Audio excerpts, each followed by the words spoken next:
Hello friends, welcome back to your study with smart brain. Friends, चलिए आज की इस वीडियो में मैं लेके आई हूँ लुसेंट, जो कि काफ़ी इम्पॉर्टेंट है किसी भी एग्ज़ाम के लिए। वनडे एग्ज़ाम के लिए तो और ज़्यादा इम्पॉर्टेंट है। तो चलिए हम लोग पढ़ते हैं। आज से हम लोग लुसेंट को शुरू करते हैं, जो कि ये सब्जेक्टिव बुक है। तो आज हम लोग पढ़ने वाले हैं क्या? इतिहास, भारत का इतिहास। भारत का इतिहास उत्तर में हिमालय से लेकर दक्षिण में समुद्र तक फैला यह उपमहाद्वीप भारत के नाम से ज्ञात है, जिसे महाकाव्य तथा पुराणों में भारतवर्ष अर्थात भारतों का देश तथा यहाँ के निवासियों को भारतीय अर्थात भरत की संतान कहा गया है। भारत एक प्राचीन कबीले का नाम है। प्राचीन भारतीय अपने देश को जम्मूद्वीप अर्थात जम्मू या जामुन वृक्षों का द्वीप कहते थे। प्राचीन ईरानी इसे सिंधु नदी के नाम से जोड़ते थे, जिसे वे सिंधु ना कहकर हिंदू कहते थे। यही नाम फिर पूरे पश्चिम में फैल गया और पूरे देश को इसी एक नदी के नाम से जाना जाने लगा। यूनानी इसे इंदे और अरब इसे हिंद कहते थे। मध्यकाल में इस देश को हिंदुस्तान कहा जाने लगा। यह शब्द भी फारसी शब्द हिंदू से बना है। यूनानी भाषा के इंदे के आधार पर अंग्रेज इसे इंडिया कहने लगे। विंध्य की पर्वत श्रृंखला देश को उत्तर और दक्षिण दो भागों में बांटती है। उत्तर में इंडो यूरोपीय परिवार की भाषाएं बोलने वालों की और दक्षिण में द्रविड़ परिवार की भाषा बोलने वालों का बहुमत है। नोट क्या है? तो भारत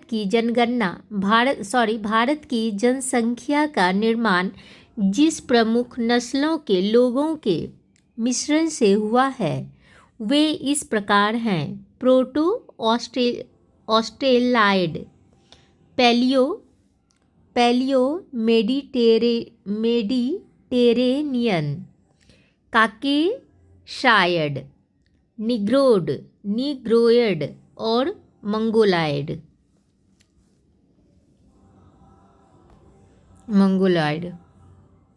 भारतीय इतिहास को अध्ययन की सुविधा के लिए 3 भागों में बांटा गया है: प्राचीन भारत, मध्यकालीन भारत एवं आधुनिक भारत। सबसे पहले इतिहास को 3 भागों में बांटने का श्रेय जर्मन इतिहासकार क्रिस्टोफर सेलियर्स को 1638 से लेकर 1707 एडी को जाता है। अब हम लोग देखते हैं प्राचीन भारत।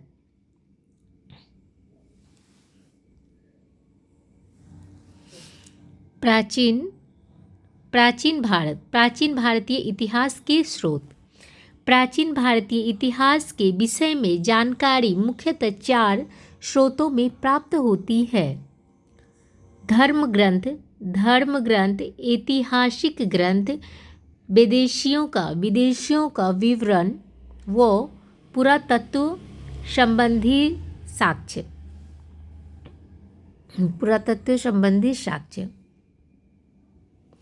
धर्म ग्रंथ एवं ऐतिहासिक ग्रंथ से मिलने वाली महत्वपूर्ण जानकारी। भारत का भारत का सर्व प्राचीन धर्म ग्रंथ वेद है, जिसके संकलनकर्ता महर्षि कृष्णदेवपायन वेदव्यास को माना जाता है। वेद वसुदेव कुटुंबकम वेद वसुदेव कुटुंबकम का उद्देश्य देता है। भारतीय परंपरा वेदों को नित्य तथा अपौरु से मानती है। वेद 4 हैं: ऋग्वेद, यजुर्वेद, सामवेद एवं अथर्ववेद। इन 4 वेदों को संहिता कहा जाता है। तो अब हम लोग देखते हैं क्या है ऋग्वेद। ऋचाओं के क्रमबद्ध ज्ञान के संग्रह को ऋग्वेद कहा जाता है। इसमें 10 मंडल 1028 सूक्त, बालखिल्य पाठ के 11 सूक्तों सहित एवं 10,462 ऋचाएँ हैं। इस वेद के ऋचाओं के पढ़ने वाले ऋषि को हेत्री कहते हैं। इस वेद से आर्य के राजनीतिक प्रणाली, इतिहास एवं ईश्वर की महिमा के बारे में जानकारी मिलती है। विश्वामित्र द्वारा रचित ऋग्वेद के तीसरे मंडल में सूर्य देवता सावित्री को समर्पित प्रसिद्ध गायत्री मंत्र है। इसके 9वें मंडल में देवता सोम का उल्लेख है।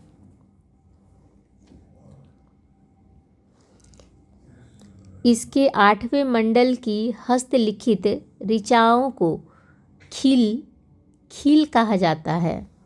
ऋग्वेद का सबसे बड़ा 10वां मंडल है। इसमें नादी स्तुति सूक्त, नादियों की प्रशंसा, पुरुष सूक्त, वैदिक समाजशास्त्र, नासदीय सूक्त, ब्रह्मांड के सृजन से संबंधित विभिन्न अनुमान, सूर्य सूक्त, विवाह श्लोक आदि सम्मिलित हैं। चातुर्वर्ण्य समाज की कल्पना का आदि स्रोत ऋग्वेद के 10वें मंडल में वर्णित पुरुष सूक्त है, जिसके अनुसार 4 वर्ण ब्राह्मण,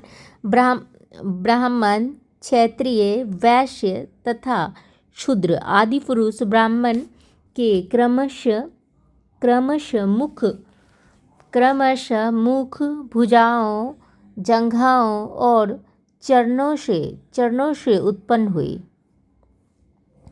धर्मसूत्र नोट क्या है? तो धर्मसूत्र 4 प्रमुख जातियों की स्थितियों,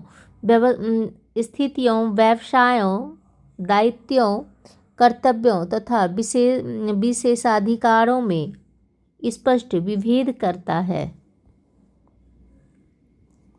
ऋग्वेद के कई परिच्छेदों में प्रयुक्त अघन्य जिसका वध नहीं किया जाता शब्द का संबंध गाय से है। ऋग्वेद में ब्राह्मण का उल्लेख तो है, किंतु आत्मा का नहीं। ईसा पूर्व एवं ईस्वी वर्तमान में प्राचीन ग्रेगोरियन कैलेंडर, ईसाई कैलेंडर, जूलियन कैलेंडर, ईसाई धर्मगुरु ईसा मसीह के जन्म वर्ष कल्पित पर आधारित है। ईसा मसीह के जन्म के पहले से समय को कई पूर्व BC before the birth of Jesus Jisshu Christ कहा जाता है। ईसा पूर्व में वर्षों की गिनती उल्टी दिशा में ईसा पूर्व में वर्षों की गिनती उल्टी दिशा में होती है। जैसे महात्मा बुद्ध का जन्म 563 ईसा पूर्व में एवं मृत्यु 483 ईसा पूर्व में हुआ, यानी ईसा मसीह के जन्म के 563 वर्ष पूर्व, महात्मा बुद्ध का जन्म 483 वर्ष पूर्व मृत्यु हुई। ईसा मसीह की जन्म तिथि के आधार पर सन ईसवी सन कहलाता है। इसके लिए संक्षेप में ई लिखा जाता है। ई को लैटिन भाषा के शब्द एडी में भी लिखा जाता है। एडी यानी एनो डोमिनी, जिसका शाब्दिक अर्थ होता है in the year of Lord Jesus Christ.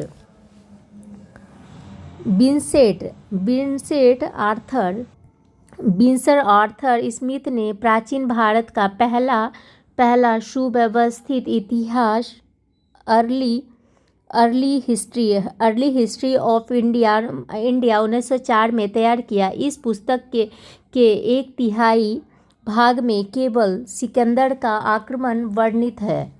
इसमें भारत को स्वेच्छाचारी शासन वाला देश कहा गया है, जिसे ब्रिटिश शासन की स्थापना से पहले शासन वाला देश कहा गया है, जिसे ब्रिटिश शासन की स्थापना से पहले कभी राजनीतिक एकता का अनुभव नहीं हुआ था। उन्होंने लिखा है, वस्तुतः भारतीय इतिहासकारों का सरोकार शासन के एकमात्र स्वरूप तानाशाही से ही है। वामन अवतार के 3 वर्गों के आख्यान का प्राचीनतम स्रोत ऋग्वेद है। वामन अवतार भगवान वामन श्री हरि के पहले ऐसे अवतार थे जो मानव रूप में प्रकट हुए थे। उनके पिता वामन ऋषि एवं माता आदिति थी। वे बौने ब्राह्मण के रूप में जन्मे थे। भगवत पुराण के अनुसार वामन अवतार का उद्देश्य भगवान विष्णु द्वारा इंद्र को पुनः स्वर्ग लोक पर अधिकार दिलाना था। वामन भगवान को दक्षिण भारत में उपेंद्र के नाम से जाना जाता है। ऋग्वेद में इंद्र के लिए 250 तथा अग्नि के लिए 200 ऋचाओं की रचना की गई है। प्राचीन इतिहास के साधन के रूप में वैदिक साहित्य में ऋग्वेद के बाद शतपथ ब्राह्मण का स्थान है। अब देखते हम लोग क्या यजुर्वेद सस्वर पाठ के लिए मंत्रों तथा बलि के समय अनुपालन के लिए नियमों का संकलन यजुर्वेद कहलाता है। इसके पाठकर्ता को अध्वर्यु कहते हैं। यजुर्वेद में यत्रों के नियमों एवं विधि विधानों का संकलन मिलता है। इसमें बलिदान विधि का भी वर्णन है। यह एक ऐसा वेद है जो गद्य एवं पद दोनों में है। अब हम लोग देखते हैं क्या सामवेद। साम का शाब्दिक अर्थ है गान। इस वेद में मुख्यतः यज्ञों के अवसर पर गाए जाने वाले ऋचाओं मंत्रों का संकलन है। इसके पाठकर्ता को उद्रात्री कहते हैं। इसका संकलन ऋग्वेद पर आधारित है। इसमें 1810 सूक्त हैं जो प्राय ऋग्वेद से लिए गए हैं। इसे भारतीय संगीत का जनक कहा जाता है। यजुर्वेद तथा सामवेद में किसी भी विशिष्ट ऐतिहासिक घटना का वर्णन नहीं मिलता है। अब देखते हैं क्या हम लोग अर्थवेद अर्थवा ऋषि द्वारा रचित इस वेद में कुल 731 मंत्र तथा लगभग 6000 पद हैं। इसके कुछ मंत्र ऋग्वैदिक मंत्रों से भी प्राचीनतम है। औषधों का उल्लेख सबसे पहले अर्थवेद में मिलता है। ऐतिहासिक दृष्टि से अर्थवेद का महत्व इस बात में है कि इसमें सामान्य मनुष्यों के विचारों तथा अंधविश्वासों का विवरण मिलता है। पृथ्वी सूक्त अर्थवेद का प्रतिनिधि सूक्त माना जाता है। इसमें मानव जीवन के सभी पक्षों गृह निर्माण, कृषि की उन्नति, व्यापारिक मार्गों का गहन खोज, रोग निवारण, समन्वय, विवाह तथा प्रणय, गीतों, राजभक्ति, राजा का चुनाव, बहुत से वनस्पतियों एवं औषधियों, सांप वशीकरण, सांप हो गया, वशीकरण हो गया, प्रायश्चित, मातृभूमि, महात्म्य आदि का विवरण दिया गया है। ये सब दिया गया। कुछ मंत्रों में जादू टोना का भी वर्णन है। अर्थवेद में परीक्षित को कुरुओं का राजा किसको कहा जाता है? तो अर्थवेद में परीक्षित को कुरुओं का राजा कहा गया है तथा कुरु देश की समृद्धि का अच्छा चित्रण मिलता है। इसमें सभा एवं समिति को प्रजापति की 2 पुत्रियां कहा गया है। किसमें? तो ये अर्थवेद में।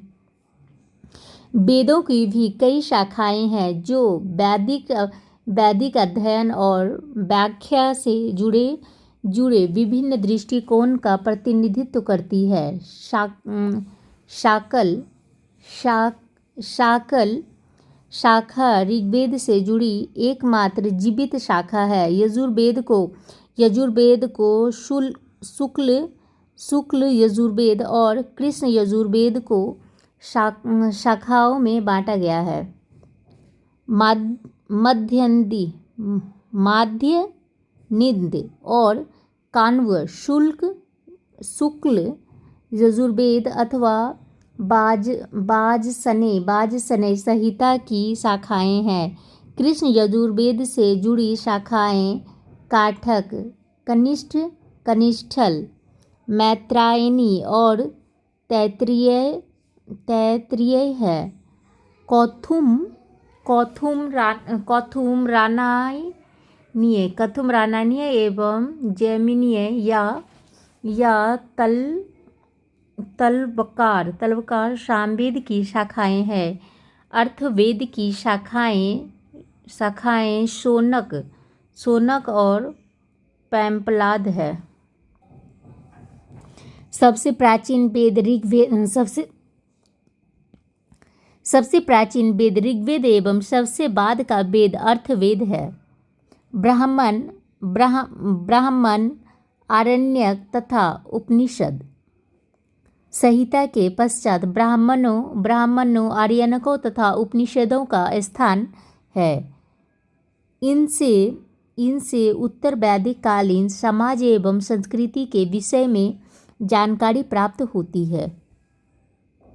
ब्राह्मण ग्रंथ वैदिक संहिता की व्याख्या करने के लिए गद्य में गद्य में लिखे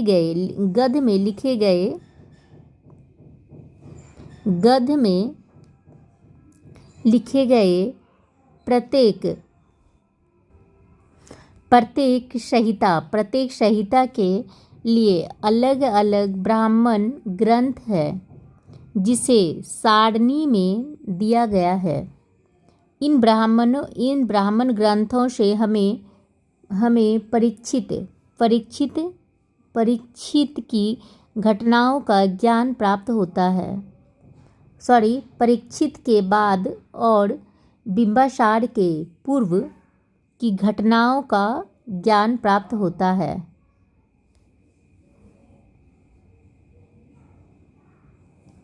तो अभी यहाँ पर हम लोग देख लेते हैं। पहले वेद और ब्राह्मण ग्रंथ हो गया। वेद कितने हैं? तो 4 हो गया आपको। ऋग्वेद ऐत्रेय वो कौशिकी हो गया। यजुर्वेद हो गया। तैत्तिरीय वो शतपथ हो गया। सामवेद हो गया आपको पंचविंश। अर्थवेद हो गया आपको गोपथ। अब नेक्स्ट देखते हैं। ऐत्रेय में राज्याभिषेक के नियम एवं कुछ प्राचीन राजाओं के नाम दिए गए हैं। तो ऐत्रेय में क्या दिए गए हैं? तो ऐत्रेय में दिया गया है राज्याभिषेक के नियम तथा कुछ प्राचीन राजाओं के नाम दिए गए हैं। शतपथ ब्राह्मण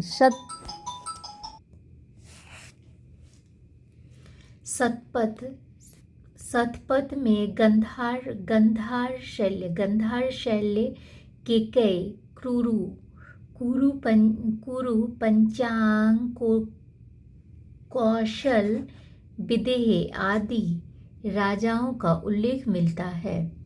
वैदिक साहित्य में ऋग्वेद के बाद शतपथ ब्राह्मण का स्थान है।